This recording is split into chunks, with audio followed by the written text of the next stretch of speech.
राजेश खन्ना आज भले ही हमारे बीच नहीं हैं, लेकिन उनकी फिल्मों के जरिए वे आज भी जिंदा हैं। उनका नाम आज भी हिंदी फिल्म इंडस्ट्री के दिग्गज कलाकारों में लिया जाता है। राजेश खन्ना ने हिंदी सिनेमा को कई यादगार सुपरहिट फिल्में दी हैं। राजेश खन्ना अपने दौर में लड़कियों का क्रश हुआ करते थे। कितनी ही लड़कियां उनसे शादी करना चाहती थी, लेकिन उन्होंने सबका दिल तोड़ एक्ट्रेस डिम्पल कपाड़िया के साथ शादी के बंधन में बंध गए और उनकी दो बेटियां हैं, ट्विंकल खन्ना और रिंकी खन्ना। वहीं डिम्पल ने कहा कि राजेश खन्ना बेटा चाहते थे, लेकिन ट्विंकल के बाद उनको फिर से एक बेटी हुई, जिसका चेहरा तक राजेश ने नहीं देखा था।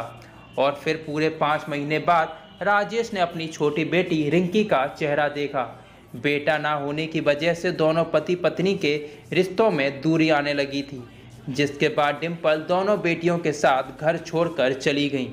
और फिर उसके कुछ समय बाद ही एक्टर को अपनी बेटियों की याद सताने लगी और वो उनसे मिलने लगे और धीरे धीरे सब ठीक होने लगा और सबके रिश्ते मजबूत हो गए। और फिर जुलाई 2012 को राजेश खन्ना को लीवर में इन्फेक्शन की वजह से उन्होंने आखिरी सांस ली।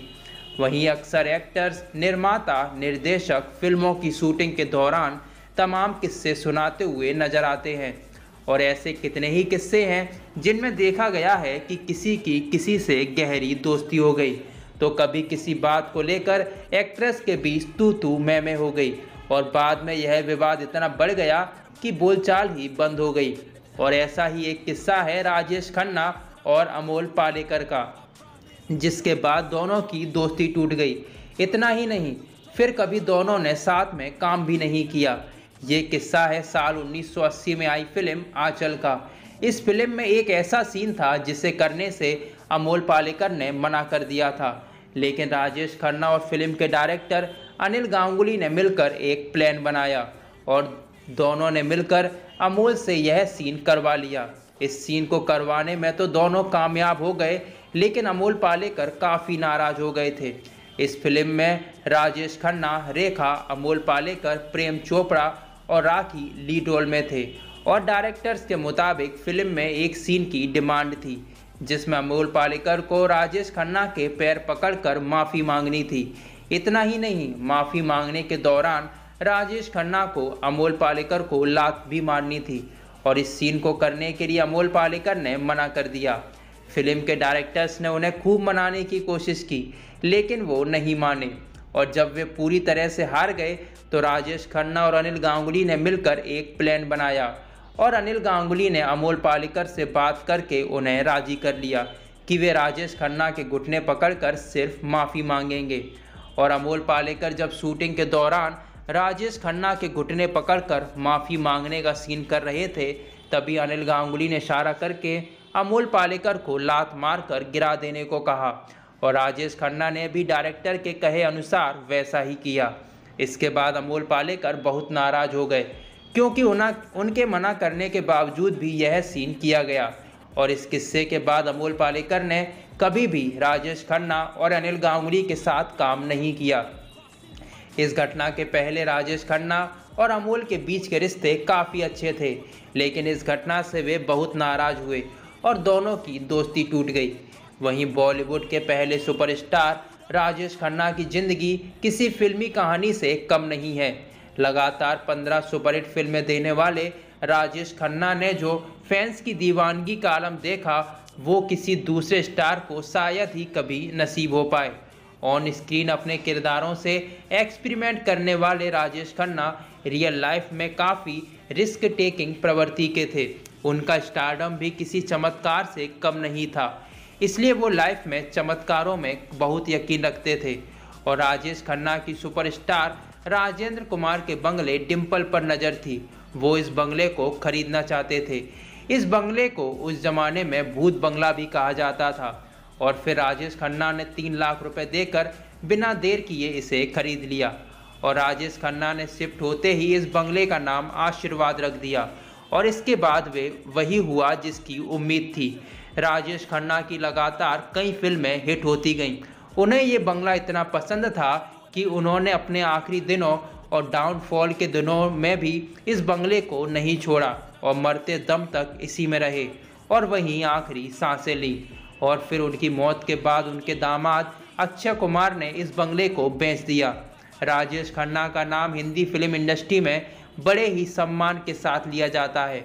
उन्हें बॉलीवुड के पहले सुपरस्टार होने का श्रेय जाता है। राजेश खन्ना ने कई दशकों तक बॉक्स ऑफिस पर राज किया है और बैक टू बैक 16 हिट फिल्में देने का रिकॉर्ड भी बनाया। एक समय था जब हर तरफ राजेश खन्ना की तूती बोलती थी, लेकिन धीरे धीरे ऐसा भी दौर आया जब उनका स्टारडम ढलान पर आ गया और फिल्में पिटने की वजह से काका का जीना हराम हो गया। और फिर काका के स्वभाव में भी बदलाव आ गया और वो कभी भी किसी से भी नाराज़ हो जाते थे। प्रोफेशनल लाइफ की उथल पुथल का असर उनकी पर्सनल लाइफ पर भी पड़ा। राजेश खन्ना अपना ज़्यादातर समय अकेले ही गुजारना पसंद करते थे, क्योंकि उनकी नाकामी उन्हें अंदर ही अंदर खाए जा रही थी। और शादी के कुछ समय बाद ही डिम्पल अपनी दोनों बेटियों के साथ घर छोड़कर पहले ही जा चुकी थी। और ऐसे में साल 1990 में राजेश खन्ना की तुनक मिजाजी चरम पर थी और एक बार राजेश खन्ना फिल्म जय जय शिव शंकर की शूटिंग कर रहे थे, जिसमें उनकी जोड़ी डिम्पल के साथ थी। और शूटिंग के दौरान जब मीडिया सेट पर आया तो उन्होंने राजेश खन्ना को खड़े होकर हाथ हिलाने का पोज देने के लिए कहा और डिम्पल पास में ही खड़ी थी तो उन्होंने अपने सनग्लासेस राजेश खन्ना को देते हुए कहा कि काका बाबू, आपका साइड प्रोफाइल ज़्यादा अच्छा लगता है। और ये सुनकर राजेश खन्ना गुस्सा हो गए और उन्होंने वहीं सबके सामने डिम्पल को सुनाते हुए कहा कि अब तुम मुझे सिखाओगी। और ये सुनकर डिम्पल सन्न रह गई, लेकिन उन्होंने कुछ नहीं कहा। और बाद में एक इंटरव्यू में डिम्पल ने कहा कि उस दिन उन्होंने राजेश खन्ना के से हाथ जोड़कर माफ़ी भी मांगी थी और दोबारा ऐसी गलती ना करने की बात कही थी। वहीं राजेश खन्ना और डिम्पल शादी के 27 साल बाद तक अलग रहे, लेकिन फिर भी उन्होंने तलाक नहीं लिया। और आखिरी समय में जब काका को कैंसर हो गया था तो डिम्पल ने उनकी देखभाल की थी। वहीं राजेश खन्ना को हिंदी सिनेमा का पहला सुपरस्टार कहा जाता है। उनके दौर को करीब से देखने वाले कहते हैं कि राजेश खन्ना के स्टारडम की कल्पना करना भी आज मुश्किल है। जिस वक्त वो अपनी कामयाबी के शिखर पर विराजमान थे तो उनके आगे फिल्मों के ऑफर लिए हुए निर्माताओं की लाइन लगी रहती थी। और कहानी चाहे जैसी भी हो, राजेश खन्ना के सुपर स्टारडम को लेकर किसी को कोई शक नहीं था। इस स्टारडम में कुछ ऐसी फिल्मों को सांसें दी जो पर्दे तक पहुंचने से पहले ही दम तोड़ने वाली थी। राजेश खन्ना के छूते ही इन फिल्मों को ना सिर्फ सफलता मिली बल्कि बाद में क्लासिक फिल्म का दर्जा भी मिला। राजेश खन्ना का कैमियो ही फिल्म के लिए सफलता की गारंटी बन जाता था। इंडस्ट्री में काका के नाम से मशहूर राजेश खन्ना की आज 80वीं जयंती है। राजेश खन्ना ने बॉक्स ऑफिस पर हिट फिल्मों की झड़ी लगा दी थी। उनकी इस पारी की शुरुआत शक्ति सामंत की फिल्म आराधना से हुई थी, जो साल 1969 में आई थी। इसके बाद इस जोड़ी की कटी पतंग और अमर प्रेम भी सुपरहिट रही और शक्ति सामंत ने इसके बाद अनुराग पर काम करना शुरू किया, मगर कहानी सुनकर हर कोई उन्हें फिल्म ना बनाने के लिए कहता था। और जब उन्होंने इसकी कहानी राजेश खन्ना को सुनाई तो उन्होंने फौरन इसे शुरू करने को कहा। इस पर शक्ति सामंत ने उन्हें बताया कि इस फिल्म में उनका कोई रोल नहीं होगा, क्योंकि कहानी के केंद्र में भाई और बहन की बॉन्डिंग है।